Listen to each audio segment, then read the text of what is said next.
আসসালামু আলাইকুম রহমতুল্লাহ বরকাত। 6 নম্বর উপায় হচ্ছে বিতাড়িত শয়তান অনিষ্ট থেকে ইস্তিআজা, মানে আল্লাহর কাছে আশ্রয় কামনা করা, পানাহ চাওয়া। পানাহ চাওয়া এটা হচ্ছে সাহায্য চাওয়ার বিশেষ ধরন। সাহায্য চাওয়া কথাটি ইস্তেআনা হচ্ছে আম কথা, ব্যাপক কথা, যে কোনো রকমের সাহায্য চাওয়া, ভালো কিছু পাওয়ার জন্য আর মন্দ থেকে বাঁচার জন্য, আর কোনো অনিষ্ট থেকে আত্মরক্ষার জন্য আল্লাহর আশ্রয় কামনা করা, এর নাম হচ্ছে ইস্তিআজা বা আশ্রয় কামনা করা। শয়তান অনিষ্ট থেকে আশ্রয় কামনা করা। আল্লাহ রাব্বুল আলামিন সূরা আরাফের আয়াত নম্বর 200-তে ইরশাদ করেছেন, ওয়াইম্মা ইয়ানজাগান্নাকা মিনাশ শাইতানি নাজগুন, তোমাকে যদি শয়তানের পক্ষ থেকে কোনো ওয়াসওয়াসা, কুমন্ত্রণা দেওয়া হয়, ফাস্তাইজ বিল্লাহ, তাহলে আল্লাহর নিকট আশ্রয় কামনা করো। কি করতে হবে? আল্লাহ তুমি আমাকে রক্ষা করো, আল্লাহ তুমি আমাকে আশ্রয় দান করো, আল্লাহ তুমি আমাকে হেফাজত করো, আশ্রয় কামনা করো। ইন্নাহু সামিউন আলিম, কারণ আল্লাহ রাব্বুল সব কিছু শোনেন এবং সব কিছু জানেন। তাহলে ইস্তিআজা মানে আশ্রয় কামনা কোন বাক্য দিয়ে করতে হবে? আউযু বিল্লাহি মিনাশ শাইতানির রাজিম, যেটা প্রসিদ্ধ আর সবার জানা, আউযু বিল্লাহি মিনাশ শাইতানির রাজিম। আর যদি বলেন আউযু বিল্লাহিস সামিউল আলিম মিনাশ শাইতানির রাজিম, আরো ভালো। আরও যদি বেশি বলেন মিন হামজিহি ওয়া নাফখিহি ওয়া নাফসিহি, তো ভালো কথা। জি, বিভিন্ন রকমের, কমপক্ষে আউযু বিল্লাহি মিনাশ শাইতানির, বিতাড়িত শয়তান থেকে আমি আল্লাহর আশ্রয় কামনা করছি, আল্লাহর নিকট আশ্রয় কামনা করছি। 7 নম্বর উপায়, সেটা হচ্ছে সূরা ইখলাস, ফালাক, নাস পড়া। সূরা ইখলাস, কুল আল্লাহ আর ফালাক, নাস, এগুলি বেশি বেশি নিয়মিত পাঠ করা। যেই যেই জায়গাগুলোতে পড়া সুন্নত, সেই যে ক্ষেত্রগুলোতে পড়া, যেমন ঘুমাবার আগে, তারপরে ফরজ সালাতের পরে, যে সকাল সন্ধ্যা ইত্যাদি, এইভাবে। এই মর্মে একটি হাদিস রয়েছে, সহিহ মুসলিমে রয়েছে, আবু দাউদে রয়েছে, হাদিসটি সহিহ মুসলিমে রয়েছে। উকবা বিন আমির রাদিয়াল্লাহু তাআলা আনহু বর্ণিত, তিনি বলছেন যে আমরা জোহফা আর আবওয়া নামক এই 2 জায়গার মাঝখানে, জোহফা ইয়াম্বর দিক থেকে যখন মক্কার দিকে ঢুকবেন, তখন জোহফা যে রাবেগ শহর রয়েছে, রাবেগের পাশে একটা বিরান এলাকা, এই জোহফা একটি মিকাত ছিল। তো এই জোহফা আর আবওয়া, যেখানে নবী সাল্লাল্লাহু আলাইহি ওয়াসাল্লামের মায়ের ইন্তেকাল হয়ে থাকে, এই জায়গার মাঝখানে ইজ গাশিয়াতনা রিহুন ওয়াজুল মাতুন শাদীদা, হঠাৎ করে প্রচণ্ড বেগে বাতাস, মানে ঝড়, আর কি অন্ধকার হয়ে গেল। ঝড়ে দেখছেন আরব দেশের যে অন্ধকার, আমার 2বার ফ্লাইট ক্যান্সেল হয়েছে হাফরুল বাতেন থেকে বক্তব্য করে চলে আসবো দাম্মাম, এয়ারপোর্টে বসে আছে, 2বার করে ওখান থেকে গেছে টিকিট ক্যান্সেল গেছে। টিকিট যে সব ভাইরা করেছিল অনলাইনে, সৌদি ভাইরা জাযাহুমুল্লাহ খায়র, তাদেরকে বললাম যে তোমরা কমপক্ষে রিফান্ড করো না। 24 ঘন্টা নাস্তা পানি দিল এয়ারপোর্টে, আর তারপরে 24 ঘন্টা পরে আগামীকালকে রাত্রে যদি আবহাওয়া ক্লিয়ার হয় তাহলে যেতে পারবেন। 3-4-5 ঘন্টা বসে থেকে বলছে রিয়াদ থেকে ফ্লাইট এসে তো নিয়ে যাবে হাফরুল বাতেন, তার ফ্লাইট বসে থাকে না, ফ্লাইট আসলো না, আসতেই পারল না। রাত 11টা হয়ে গেল প্রায়।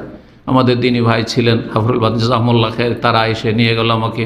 একটু যখন রাস্তাঘাট ফরসা, কিছুই দেখতে পাই, এয়ারপোর্টে যে পৌঁছেছিলাম কত যে রিস্কে, রাস্তায় আমি কিছুই দেখতে পাই না, ড্রাইভার বলছে আমি একটু একটু দেখতে পাচ্ছি। আমি বলছি সাবধান ভাই চালাও, আল্লাহ ভরসা আস্তে আস্তে চালাও। এত ধুলো উড়ে এই কুয়েত আর ইরাক আর এই সৌদি আরবের এই এলাকাটাই, এত ধুলো আপনি দাম্মামে পাবেন না। যার যাওয়া অভিজ্ঞতা নেই হাফরুল বাতেনের দিকে, খাবজের দিকে, তারা জানতে পারবে না যে কত ধুলো উড়ে, কিছুই দেখা যায় না। আল্লাহু আকবার। তো 2বার করে এরকম হয়েছে। তো এই রকমের কি ছিল, ঝড় এবং অন্ধকার হয়ে গেছে। ঝড়ে রাসূলুল্লাহ সাল্লাল্লাহু আলাইহি ওয়াসাল্লাম আশ্রয় কামনা করছেন, আউযু বিরাব্বিল ফালাক, কুল আউযু বিরাব্বিল ফালাক, এই দিয়ে আউযু বিরাব্বিন নাস, সূরা ফালাক নাস পড়ছেন। আর বললেন, হে উকবা, তাআওয়াজ বিহিমা, তুমি এই 2টো সূরা দিয়ে আল্লাহর আশ্রয় কামনা করো। এই 2টো সূরা দিয়ে আল্লাহর আশ্রয় কামনা করো আল্লাহর কাছে। ফামা তাআওয়াজা মুতাআওয়াজুন বিমিসলিহিমা, এই 2টো সূরার মাধ্যমে আশ্রয় কামনার মতো আর কোনো আশ্রয় হতে পারে না। এমন কোনো বাক্য নেই যে বাক্য দিয়ে এর চাইতে ভালো করে আল্লাহর কাছে আশ্রয় চাওয়া যেতে পারে। স্পেশালি রাসূলুল্লাহ সাল্লাল্লাহু আলাইহি সাল্লামকে সে জাদুতে যে আক্রান্ত হয়েছিল, ইহুদির জাদু, যে মারাত্মক ধরনের জাদু ছিল, অন্য মানুষকে জাদু হইলে সে ধ্বংস হয়ে যেত, বাঁচতই না। আল্লাহ রাব্বুল তার হেফাজত, রাসূলুল্লাহ সাল্লাল্লাহু আলাইহি ওয়াসাল্লামের বিশেষ আল্লাহর খাস হেফাজত। তারপরে যে কী যে প্রতিক্রিয়া 6 মাস দীর্ঘ, তারপর আল্লাহ রাব্বুল আলামিন তার চিকিৎসার জন্য এবং তার এই জাদুর যে কুপ্রভাব রয়েছে সেটা দূর করার জন্য তাকে আল্লাহ তার নিজের আশ্রয়ে রাখার জন্য এই চিকিৎসা 11টি আয়াত নাযিল করেছিলেন দুটো সূরা মিলে। সূরা ইখলাসের ফজিলত রয়েছে, হ্যাঁ, তো এই জন্য এই দুটো সূরার সাথে সাথে সূরা ইখলাসও পড়বে বেশি বেশি। 8 নম্বর উপায় হচ্ছে আয়াতুল কুরসি পড়া। আয়াতুল কুরসি পড়া, বিশেষ করে যে সময়গুলোতে আয়াতুল কুরসি পড়লে পড়া সুন্নত সেগুলি পড়বে। আর এমনিও আয়াতুল কুরসি, সূরা বাকারা যে কোনো সময় যেখানে পাঠ হয় সেখানে শয়তান বসবাস করতে পারে না। এই মর্মে সহিহ বুখারী 3033 নম্বর হাদিসে রয়েছে, লম্বা হাদিস, আবু হুরায়রা রাদিয়াল্লাহু তাআলা আনহুকে খেজুরের পাহারাতে লাগিয়েছিলেন। আর চোর, ওই জিন শয়তান চোর হয়ে কী করতে এসেছিল? চুরি করতে এসেছিল। একদিন ধরলেন, ছেড়ে দিলেন, মায়া হয়ে গেল, দ্বিতীয় দিনে ছেড়ে দিলেন, তৃতীয় দিনে আর ছাড়বো না, আর ছাড়বো না। দেখলো যে তো ছাড়বে না, তো একটা তো শিখিয়ে দিই কিছু। কি শিখিয়েছিল? আয়াতুল কুরসির ফজিলত। আয়াতুল কুরসির ফজিলত, জি। তো শয়তানের শিক্ষা কি ওহী নাকি? ওহী হইতো না যদি নবী সাল্লাল্লাহু আলাইহি ওয়াসাল্লাম সেটাকে স্বীকৃতি না দিতেন, অনুমোদন না দিতেন। সাদা কাকা সে সত্য বলেছে, তার মানে তখন হাদিস হইল, তখন কি হয়ে গেল? হাদিস হয়ে গেল। সুতরাং আহলে কোরআন বিভ্রান্ত করছে এইভাবে কিন্তু এক শ্রেণীর লোককে। এইটা হইতে পারে, হ্যাঁ, যে শয়তান আয়াতুল কুরসির ফজিলত শিখাবে আর ওই হাদিস মানবো? নাউজুবিল্লাহ। বলছে ওই হাদিস মানবো যে হাদিস বলা হচ্ছে যে শয়তান হাদিস শিখায় আর শয়তান আয়াতুল কুরসির ফজিলত শিখায়। কিভাবে এক শ্রেণীর শয়তান, যারা ভ্রান্ত আকীদার শয়তান, তারা জাতিকে গোমরাহ করছে। কথা বোঝা গেছে না? জি। তো এই জন্য এলেম জরুরি। এলেমের অস্ত্র না থাকলে আপনাকে কাত করে দেবে। জি। নবী সাল্লাল্লাহু আলাইহি ওয়াসাল্লাম ওই হাদিসটিতে কি রয়েছে শোনেন। কি বলেছিল ইবলিস? এজা আওয়াইতা ইলা ফিরাশি আবু হুরায়রা, তোমাকে একটা তদবির শিখিয়ে দিয়েছি, যাক ছেড়ে দাও, আজকে একটা ভালো কিছু শিখিয়ে দিয়েছি। কি ছিল? তুমি যখন বিছানায় আসবে শোয়ার জন্য, ফাকরা আয়াতুল কুরসি, তখন আয়াতুল কুরসি, তার মানে তার আগে আয়াতুল কুরসি কিন্তু নাজেল হয়ে গেছে, সূরা বাকারা নাজেল হয়ে গেছে। যদি আয়াতুল কুরসি পাঠ করো তাহলে কি হবে? লাম ইয়াজাল আলাইকা মিনাল্লাহি হাফিজুন ওয়ালা ইয়াকরুবুকা শাইতানুন, সারা রাত আল্লাহর পক্ষ থেকে একজন সিকিউরিটি ফেরেশতা নিযুক্ত থাকবে তোমার পাহারা দেওয়ার জন্য, সিকিউরিটির জন্য। ওয়ালা ইয়াকরুবুকা শাইতান, শয়তান তোমার কাছেও আসতে পারে, শয়তান তোমার কাছেও আসতে পারবে না। নবী সাল্লাল্লাহু আলাইহি সাল্লামের কাছে যখন আবু হুরায়রা এই কিসসা শুনলেন, ইয়া রাসূলুল্লাহ এরকম ঘটেছিল, নবী সাল্লাল্লাহু আলাইহি ওয়াসাল্লাম জিজ্ঞাসা করেছেন, আগে কিন্তু ওহীতে জেনে গেছেন যে কী ব্যাপার, মা ফাআলা আসিরুকাল বারিহা, বলো তোমার বন্দির কি খবর, তোমার কায়দির কি খবর? জি ইয়া রাসূল, আর বলিয়েন না, আপনি তো আগে ওহীতে জেনে গেছেন, তো ঘটনা এরকম ঘটেছে, ছেড়ে দিয়েছি ওকে। নবী করিম সাল্লাল্লাহু আলাইহি ওয়াসাল্লাম বললেন যে সাদা কাকা তোমাকে সত্যি বলেছে, আয়াতুল কুরসির এই ফজিলতটা কি বলেছে? সত্য বলেছে, কিন্তু সে সত্যবাদী না, ওয়াহুয়া কাযুবুন, সে মহামিথ্যুক। কাযুব মুবাল্লাগার শেখা মানে চরম মিথ্যুক, হাজার হাজার মিথ্যার ভিতরে একটি সত্য। জি হ্যাঁ, গণকরা ওই রকমই, গণক যারা জ্যোতিষী তারা ওই রকমই। এই কথাই নবী করিম সাল্লাল্লাহু আলাইহি ওয়াসাল্লাম ফায়াকযিব মাহা মিয়াতা কাযিবা, একটা সত্যের সাথে 100টি মিথ্যা বলে, কিন্তু ওই যে একটা সত্য হয়ে গেছে, ওই যে দেখো যেমনটা বলেছিল তেমনই হইলো। ওই যে বলেছিল যে অমুকের ছেলে অমুক জায়গায় আছে, অমুক গ্রামে আছে, পাওয়া গেল, সব বিশ্বাস, এখন সব বিশ্বাস। আল্লাহু আকবার। সেখানে কি বিশ্বাস করতে হবে? বাহ্যিক বাস্তব দেখছি, বাস্তব বিশ্বাস করতে হবে না, বিশ্বাস করতে হবে কোরআন সুন্নাহর ওইকে, কোরআন সুন্নাহকে বিশ্বাস করতে হবে। কোরআন সুন্নাহর আলোকে যদি টিকে তাহলে সে বাস্তব হচ্ছে বাস্তব, আর না হলে সে বাস্তবে প্রতারণা থাকতে পারে, সে বাস্তবে ধোঁকাবাজি থাকতে পারে। আল্লাহ যেন বুঝার তৌফিক দান করে। 9 নম্বর উপায় হচ্ছে সূরা বাকারার শেষ 2টি আয়াত পাঠ করা। শেষ 2টি আয়াতের কথা রয়েছে, কেউ যদি 3টি পড়ে ভালো কথা, কারণ 3টি পড়া অভ্যাস আমাদের দেশের মানুষের আছে, লিল্লাহি মা ফিস সামাওয়াতি থেকে, কিন্তু হাদিসে 2টি আয়াতের বিশেষভাবে ফজিলতের কথা এসেছে। এতে কি হবে? এই 2টো আয়াত যদি আপনি পাঠ করেন, যেই সময় পাঠ করা সুন্নাত, সেটা কখন? যখন রাতে ঘুমাতে যাবেন তখন, তাহলে শয়তানের অনিষ্ট থেকে আপনি রক্ষা পাবেন। শয়তান অনিষ্ট থেকে তো পাবেন, কিন্তু হাদিসে শুধু শয়তান বলা হয়নি, কাফাতাহু বলা হয়েছে। হতে পারে যে মানুষ শয়তান অনিষ্ট থেকে রক্ষা পাবেন। জি। আর একটি অর্থ বলা হয়েছে যে কাফাতাহুর, যে যার তাহাজ্জুদ পড়া অভ্যাস আছে কিন্তু উঠতে পারল না, সূরা বাকারা শেষ দুটো আয়াত পাঠ করে শুয়েছে, সে তাহাজ্জুদের নাকি পেয়ে যাবে, তাহাজ্জুদের নাকি পেয়ে যাবে। হাদিসটি দেখেন, আবু মাসউদ বদরি রাদিয়াল্লাহু তাআলা আনহু বদরে বসবাস করতেন, এই জন্য বদরি তিনি 313 জনের মধ্যেকার ছিলেন না, এটা হচ্ছে তার ইতিহাস। নবী করিম সাল্লাল্লাহু আলাইহি ওয়াসাল্লাম থেকে বর্ণনা করেন, নবী সাল্লাল্লাহু আলাইহি ওয়াসাল্লাম বলেছেন, মান কারা বিল আয়াতাইন মিন আখির সূরাতিল বাকারা মিন আওয়াখির সূরাতিল বাকারা, এইভাবে রয়েছে বিভিন্ন রিওয়ায়াতে, কোন জায়গায় বহু বচন, কোন জায়গায় এক বচন। কোন ব্যক্তি যদি সূরা বাকারার শেষ দুটো আয়াত পাঠ করে ফি লাইলাতিন, যে কোনো রাতে, তো ওই রাতের জন্য কাফাতা, ওই দুটো আয়াত তাকে রক্ষা করার জন্য যথেষ্ট, তার হেফাজতের জন্য দুটো আয়াত মাধ্যম হিসাবে যথেষ্ট। মুত্তাফাক বুখারী মুসলিমের হাদিস, বুখারী মুসলিম হাদিস, সহিহ বুখারী 4624 নম্বর হাদিস। সহিহ মুসলিম আর একটি হাদিস রয়েছে, আবু হুরায়রা রাদিয়াল্লাহু তাআলা আনহু থেকে বর্ণিত, রাসূলুল্লাহ বলেছেন এই সূরা বাকারার ফজিলত সম্পর্কে, গোটা সূরা বাকারা, শুধু শেষখান নয়, গোটা সূরা বাকারার, বাড়িতে যদি নিয়মিত সূরা বাকারা পড়া হয়, আর যারা নতুন বাড়ি ঘর করছেন, দীর্ঘদিন ওই যখন নির্মাণাধীন থাকে তখন এমনি বিরান হয়ে পড়ে থাকে কিনা, অনেক বাড়িতে শয়তানে জ্বালায়। আমি এখানে আসার আগে 3 বছর বড় জামিয়া মাদ্রাসায় শিক্ষকতা করেছি। মাদ্রাসার পিছনে 2 তলা প্রথম উঠলো আপনার কি বলে স্টাফের জন্য, কি বলে যেগুলোকে কোয়ার্টার উঠলো। তো প্রথম তৈরি হওয়ার পরে ঢুকলাম আমি, ঢোকার পরে আমার তখন মাত্র 3টে বাচ্চা ছিল, 9টার মধ্যে 3টে, প্রথম 3টে ছিল। তো সুবহানাল্লাহ, যতক্ষণ আমি বাড়িতে থাকি, বাসায় থাকি, কোয়ার্টারে থাকি, ততক্ষণ বাচ্চারা তো খেলাধুলা করে খুব, কোনো রকম ভয় করে না, রাত্রে হোক দিনে হোক কোনো ভয় লাগে না। কিন্তু আমি যখন মাগরিবে, অনেক সময় মাগরিবে চলে আসি, আর মাদ্রাসায়, যেহেতু মাদ্রাসা 5 মিনিটের রাস্তা, তো একবারই এসে পড়েই যাব, বসে যাই, মাঝে মাঝে অফিসে বসে থাকি, তখন বাসায় বলে যে এই তো বাচ্চারা কান্নাকাটি করছিল, কালে ভয় পায়, এসে জড়িয়ে ধরে নেয়। তখন আমি ওই বসাটা বাদ দিলাম, ঠিক আছে মাগরিবটা পড়েই চলে আসছি কিছুদিন। আর কোরআন তেলাওয়াত বললাম, সূরা বাকারা তেলাওয়াত চালাও, নিজেও শুরু করলাম, পরিবারকে বললাম সূরা বাকারা তেলাওয়াত চালাও। কারণ দীর্ঘদিন, এই বছরখানেক বা তারও বেশি নির্মাণাধীন এই বিল্ডিং পড়ে থেকেছে, বা নির্মাণ হয়েও পড়ে থেকেছে, এখানে শয়তান বসবাস করতো।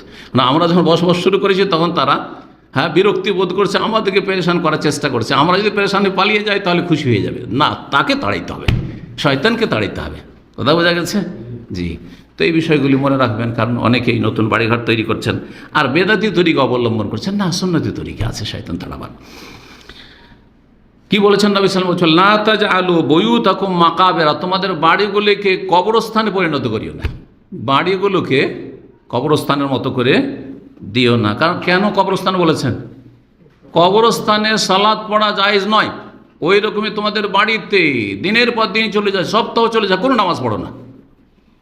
মসজিদে গেলে হয় বেনামাজি 1 নম্বর, আর না হলে নামাজি হলে মসজিদে গিয়ে সুন্নাত তো মসজিদে, আর বেতরও মসজিদে, ফরজও মসজিদে, নফলও মসজিদে, 17 রাকাত এশা পড়বে তাও মসজিদে, সব মসজিদে, বাড়িতে কোনো নামাজ নেই। যার ফলে বাড়িতে শয়তান আসর জমিয়েছে। না, খবরদার না, কবরস্থান বানায় না বাড়িকে। ইন্না শায়তানা ইয়ানফিরু মিনাল বাইত আল্লাযী ইউকরা ফীহি বা তুকরা ফীহি সূরাতুল বাকারা, যেই বাড়িতে সূরা বাকারা নিয়মিত পাঠ করা হয় সেই বাড়ি থেকে শয়তান ইয়ানফিরু মানে পলায়ন করে, না ইয়ানফিরু মানে পলায়ন করে, পালিয়ে যায়, থাকতেই পারবে না, পালাবে। জি, সহিহ মুসলিমের হাদিস।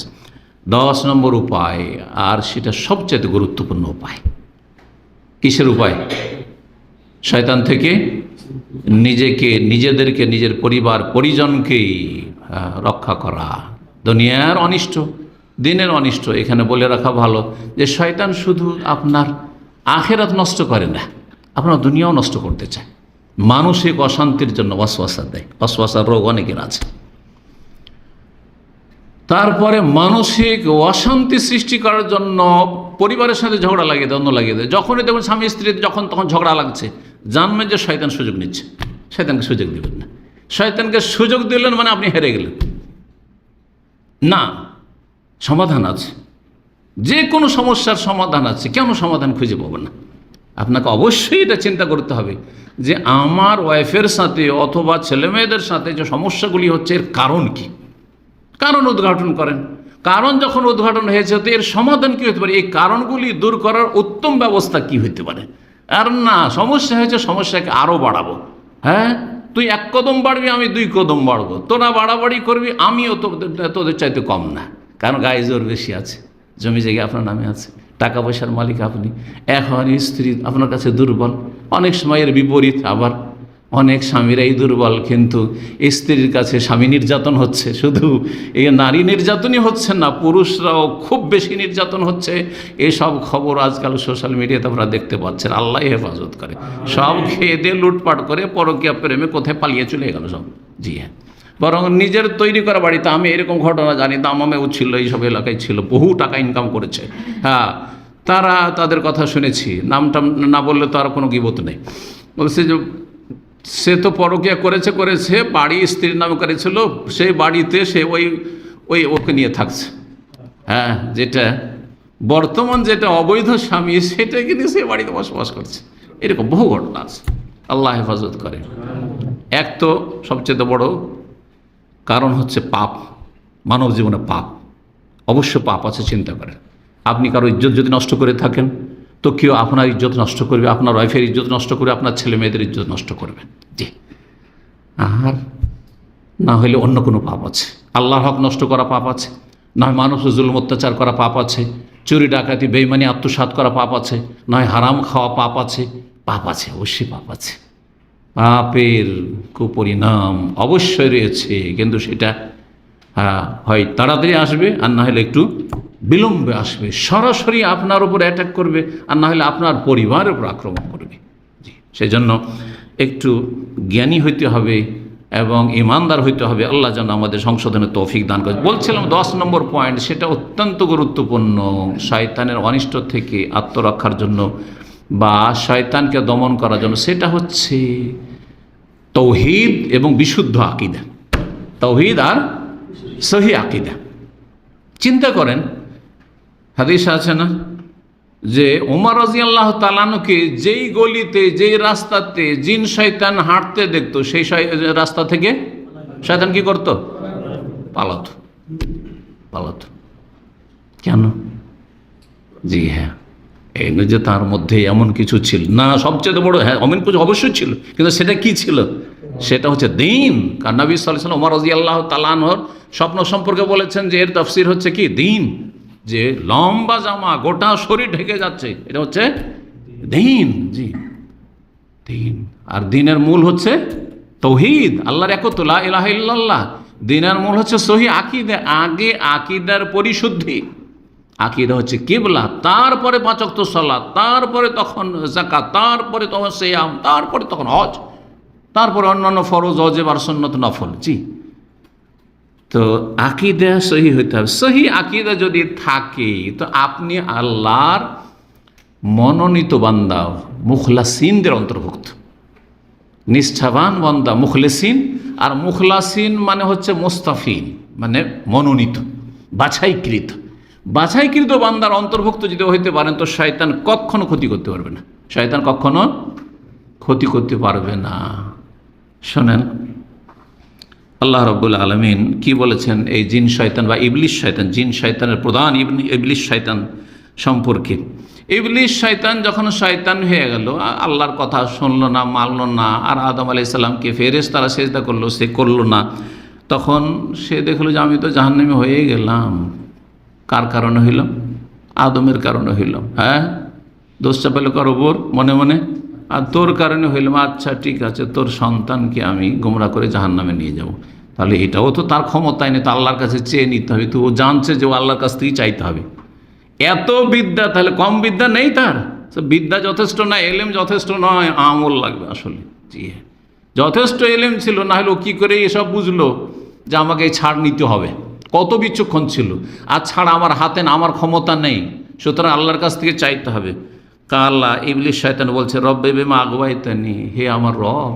আল্লাহকে রব বলেছে, তাহলে শুধু আল্লাহ আল্লাহ করলে জান্নাত পাওয়া যায় না, আল্লাহটাকে টিকিয়ে রাখতে হবে। কথা বোঝা গেছে? আল্লাহ আল্লাহ করছে আর এদিকে মাজারে সেজদা করছে, আল্লাহ আল্লাহও করছে আর ওইদিকে গৌস কুতুবের কাছে চাইছে। আল্লাহর গৌস কুতুব ওলিয়া আউলিয়া সারা দুনিয়াকে ধরে আছে, আল্লাহ না হলে আল্লাহ কখন ধ্বংস করে দিত। এসব আকীদা যদি সুফিদের আকীদায় থাকে, তো আল্লাহ আল্লাহ করে কাজ হবে? তো তো ইবলিস শয়তানও তো আল্লাহ আল্লাহ করেছিল, রব্বে হে আমার রব বেমা আগুয়াই তানি, যেহেতু আমাকে পথভ্রষ্ট করেই দিলে। কিভাবে বলছে, কিভাবে বেমা আগুয়াই তানি, যেহেতু আমাকে জাহান্নামী করেই দিলে, পথভ্রষ্ট করেই দিলে, লা ওয়াজাইয়ানান্না লাহুম ফিল আরদ, পৃথিবীতে আমি এই মানব জাতির জন্য পাপগুলিকে সুসজ্জিত করে পেশ করব। পাপ করতে কিন্তু মজা লাগে। অনেক বিবাহিতদেরকে স্ত্রী ভালো লাগে না, হ্যাঁ, পরের স্ত্রী ভালো লাগে। এই তুমি এই জানো না, তো সেই জানো না, তুমি দেখো অন্য মেয়েরা কত স্মার্ট, তো অন্য মেয়েরা কত মানে বিনোদন করতে পারে, তো এই করতে পারে, তাদের ভাষা তো বুঝছেন, তাই না? রাস্তাঘাটে আপনার স্ত্রী ভালো লাগে না, ও রাস্তাঘাটে বেগানা মহিলা দেখলে ভালো লাগে, পরের মেয়েকে দেখতে ভালো লাগে, যেটা হারাম সেটা ভালো লাগে, হালালটা ভালো লাগে না। বোঝা গেছে না? সব ক্ষেত্রে তো কি করব, সাজিয়ে সাজিয়ে পাপকে সাজিয়ে সাজিয়ে শয়তান পেশ করবে অনুমতি, ওয়ালা ওয়াকবিয়ান আজমাইন, আর সবগুলিকে আমি পথভ্রষ্ট করব, সবগুলিকে আমি কি করব, পথভ্রষ্ট করব। আমি পথভ্রষ্ট হইলাম, ওদেরকে পথভ্রষ্ট করে জাহান্নামে নিয়ে যাব। সূরা হিজর আয়াত নম্বর 39 থেকে। তবে কাকে পারবো না, নিজে স্বীকার করেছে, ইল্লা ইবাদাকা মিনহুমুল মুখলাসিন, তোমার মুখলাসিন অর্থাৎ মনোনীত, নির্বাচিত, পছন্দনীয় যারা, খালেস নিখুঁত বান্দা, হৃদয়ের বান্দা, তাদের আকিদাতে শিরকের ভেজাল নেই, হ্যাঁ, সুন্নতের জায়গায় বেদাতের ভেজাল নেই, সবসময় নেক নিয়ত, নিয়তে তাদের ভেজাল নেই, সৎ নিয়তে চলে। মানুষ চলতে চলতে হচট খেয়ে পড়ে, তাহলে তাড়াতাড়ি উঠে যাবে, সংশোধন করবে, এইরকম মুখলাসিন। আয়াত নম্বর 40 সূরা হিজরে আল্লাহ রাব্বুল বলছেন, তারপরে নিজেই সেই ইবলিস বলছে, ইন্না ইবাদ, আল্লাহ রাব্বুল বলছেন, ইন্না ইবাদি লাইসা লাকা আলাইহিম সুলতান। আল্লাহ বলছে ঠিক আছে, তোকে এই ক্ষমতা দিলাম, তবে শুনে রাখ, আমার যারা খাঁটি বান্দা, লাইসা লাকা আলাইহিম সুলতান, তোমার আধিপত্য তাদের উপর চলবে না, তোমার ক্ষমতা তাদের উপর খাটবে না। ইল্লা মানিত্তাবাকা মিনাল গাবিন, তাহলে তুমি পারবে কোনগুলোকে জাহান্নামে নিতে, যারা তোমার ভক্ত হবে পথভ্রষ্ট হয়ে, মিনাল গাবিন, তোমার ভক্ত, তোমার অনুসারী যদি হয়ে যায়, তাহলে তারা যাবে। সূরা হিজর আয়াত নম্বর 42, তাহলে 39 থেকে 42 পর্যন্ত এই কথাগুলি আল্লাহ রাব্বুল বলেছেন। সুতরাং একজন মুসলিমকে শয়তান থেকে যদি বাঁচতে হয়, কী করতে হবে, তাওহীদ শিখতে হবে, তাওহীদের জ্ঞান অর্জন করতে হবে। তাওহীদ পরিপন্থী কি শিরক, শিরক কত প্রকার, শিরক বড় শিরক, ছোট শিরক, প্রকাশ্য শিরক, গোপনীয় শিরক, জানতে হবে কোনগুলি শিরক। আমাদের দেশের মানুষেরা শিরক জানে, কিন্তু কোনগুলি শিরক? হ্যাঁ, হিন্দুদের পূজা শিরক, খ্রিস্টানরা শিরক করে, ইহুদিরা শিরক করে, বুদ্ধিস্টরা শিরক করে, আমরা মুসলিম মাজার পূজা করলো ইসলাম করছি। কথা বোঝা গেছে? পীরকে সেজদা করছি, তাবিজ তোমার, হ্যাঁ, তদবির, এগুলো, হ্যাঁ, দুয়া তাবিজ ভালো, সেহের জাদু কুফুরি কাজ করছে, কিন্তু বলছে দুয়া তাবিজ নামের, তদবির এগুলো, হ্যাঁ, আউযুবিল্লাহ। জি, সেই আকীদা শিখতে হবে, তাওহীদ শিখতে হবে এবং তার বাস্তবায়ন করতে হবে, যাতে করে সুসজ্জিত হয়ে থাকতে পারেন অস্ত্র নিয়ে, অস্ত্রে সজ্জিত হয়ে থাকতে পারেন মানুষ, জিন যে শয়তান রয়েছে তাদের বিরুদ্ধে। কারণ ইবলিস শয়তান বলেছিল, ফাবিমা আগুয়াইতানি, আল্লাহ তুমি যখন পথভ্রষ্ট করে, আর সূরা আরাফের কথাটি শুনিয়ে দিই, তুমি যেহেতু পথভ্রষ্ট করেছো আমাকে, লাকুদান্না লাহুম সিরাতাকাল মুস্তাকিম, আল্লাহ তাদের সোজা পথে আমি বসে যাবো, একবার রাস্তায় বসে থাকবো। প্রত্যেকের রাস্তায় কিন্তু শয়তান বসে আছে, প্রত্যেকের রাস্তায়, ভালো রাস্তায় যখন যাচ্ছেন আপনি, শয়তান বসে আছে, ওঁত পেতে বসে আছে। জি, যেমন চোর ডাকাত ছিনতাইকারীরা রাস্তাঘাটে ওঁত পেতে বসে থাকে রাতের অন্ধকারে, জি, বসে থাকবো সিরাত মুস্তাকিমের ওপর। সুম্মা লাআতিয়ান্নাহুম, আর আমি তাদের সামনে এসে হামলা করব, মিন বাইনি আইদিহিম, তাদের সামনে থেকে, ওয়া মিন খালফিহিম, পিছন থেকে, ওয়া মিন আইমানিহিম, ডান দিক থেকে, ওয়া আন শামাইলিহিম, বাম দিক থেকে, চারিদিক থেকে এসে আক্রমণ করব। আল্লাহু আকবার। এসব ছাড় নিয়েছে, অনুমতি নিয়েছে আল্লাহর কাছে, ক্ষমতা আল্লাহর কাছে চেয়ে নিয়েছে। ওয়ালা তাজিদু আকসারাহুম শাকিরিন, আর তুমি তাদের মেজরিটি, অধিকাংশকে তুমি শুকরগুজার পাবে না। শয়তানও জানে যে সবগুলিকে পারবো না, এই জন্য কি বলেছে, মেজরিটি, আকসারহুম, অধিকাংশকে তুমি শুকরগুজার পাবে না, জাহান্নামে পাবে, আমার সাথে পাবে। আল্লাহ এই ক্ষমতা দাও। আল্লাহ রাব্বুল ঠিক আছে, ইন্নাকা মিনাল মুনজারিন, তোমাকে ছাড় দেওয়া হইলো, তোমাকে এই ক্ষমতা দেওয়া হইলো। সুতরাং শয়তানকে যদি সুযোগ না দিতে চান দুনিয়া আখিরাতের ক্ষতি করার, তাহলে তাওহীদ মজবুত করতে হবে, সমস্ত রকমের শিরক থেকে মুক্ত হইতে হবে, তাওহীদের পুরোপুরি বাস্তবায়ন, তাওহীদের বাস্তবায়নেরই অন্তর্ভুক্ত হচ্ছে ফরজ ওয়াজিব আদায় করা। তৌহিদ বাস্তবায়ন মানে এই নয় যে আমরা মাজার পূজাও করি না, দরগা করি না, দুর্গা করি না, কিন্তু আমাদের দেশের কিছু আহলে হাদিসের মতো নামাজও পড়ি না। না না না, এইটা না। 5 ওয়াক্ত সালাত পড়াটা হচ্ছে তৌহিদের বাস্তবায়ন। এক আল্লাহ আমার মাবুদ, তো তার ইবাদত হইতে হবে। মাবুদ মানে তো তার ইবাদত হইতে হবে। প্রথম ইবাদত হইতে 5 ওয়াক্ত সালাত, আর তা হচ্ছে 17 রাকাত। 17 রাকাত পড়ে দিলে আল্লাহর জিজ্ঞাসা করবে না আর কেন বেশি করনি। তবে অনেক ঘাটতি থাকবে, ঘাটতি যদি পূরণ করতে চাও তো সুন্নত বেতর ঠিক রাখো, কিন্তু 17 রাকাতে যদি ঘাটতি করেন তো তৌহিদের বাস্তবায়ন করলেন না, প্র্যাকটিক্যাল করলেন না। এই জন্য ইমাম মুহাম্মদ আব্দুর রহমতুল্লাহ বলছেন, মান হাক্কাকা তৌহিদ, যে ব্যক্তি তৌহিদের বাস্তবায়ন করবে, দাখাল জান্নাহ বিলা হিসাব, তার বিনা হিসাবে বিনা আযাবে জান্নাত যেতে পারে। ওয়ালা আযাব। তৌহিদের বাস্তবায়ন হচ্ছে শিরক থেকে মুক্ত হওয়া, বেদাত থেকে মুক্ত হওয়া, তার সাথে সাথে তৌহিদ সুন্নাহ প্রতিষ্ঠা করা, ফরজ ওয়াজিব আদায় করা, হারাম নাজায়েজ থেকে বেঁচে থাকা। যে হারাম কাজ করে, পাপ কাজ করে, সেই ব্যক্তির তৌহিদে ত্রুটি আছে। কোন দিক থেকে ত্রুটি আছে? আমি এই তৌহিদের আলোচনাগুলিতে এগুলো যখন বিস্তারিত আলোচনা করেছি, যে মানুষের সামনে একটা পাপ করে না কিন্তু আল্লাহর সামনে করছে।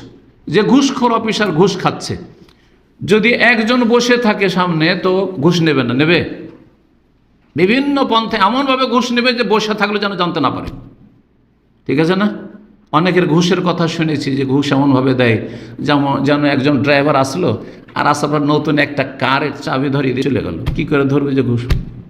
হ্যাঁ, একটা বিল্ডিং তৈরি করে, বিশাল একটা ভিলা তৈরি করার পরে চাবি নিয়ে এসে, স্যার এই যে চাবি নেন। কী করে বুঝবে? বসে থাকলেও বুঝতে পারবে না। যদি আমাকে এরকম কেউ চাবি ধরে তো বলবেন যে ওদের সাইকেলই চাবি দিল, তাই না? জানতে দিতে চায় না, কিন্তু রব্বুল আলামিন তো জানছেন যে এই চাবি কার চাবি, কোথা থেকে, কিসের চাবি। এই তো ঘুষের চাবি। হ্যাঁ, ঘুষের ভিলা, ঘুষের গাড়ি, হ্যাঁ, মার্সিডিজ গাড়ি, BMW গাড়ি, ঘুষ, ছোট হোক আর বড় হোক, যত দুর্নীতি রব্বুল আলামিনের সামনে করছেন, কিন্তু মানুষের সামনে কেউ করছেন না। এটা শিরক না? এটা তৌহিদের ত্রুটি না? কোথায় তৌহিদের বাস্তবায়ন? যেই ব্যক্তি তৌহিদের বাস্তবায়ন করবে, ব্লু ফিল্ম দেখছে, পারবেন একজনের সামনে, এতগুলির সামনে না, মাত্র একজন কেউ বসে থাকবে, ব্লু ফিল্ম কেউ খুলে দেখতে পারবেন, কিন্তু আল্লাহর সামনে দেখছে। এটা তৌহিদের ত্রুটি না? হ্যাঁ, তৌহিদের ত্রুটি, তৌহিদের বাস্তবায়ন নাই। তাই তৌহিদের পুরোপুরি বাস্তবায়ন করলে যথাসাধ্য কোনো গুনাহ হবে না, কোনো গুনাহ হবে না, আর কোনো ফরজ ওয়াজিবে ঘাটতি হবে না। আল্লাহ রাব্বুল আলামিন যেন তৌফিক দান করেন। এখানে আজকের আলোচনা শেষ করছি। ওয়া সাল্লাল্লাহু ওয়া সাল্লাম আলা নবিয়িনা মুহাম্মদ ওয়া আলা আলিহি ওয়া সাহবিহি আজমাইন।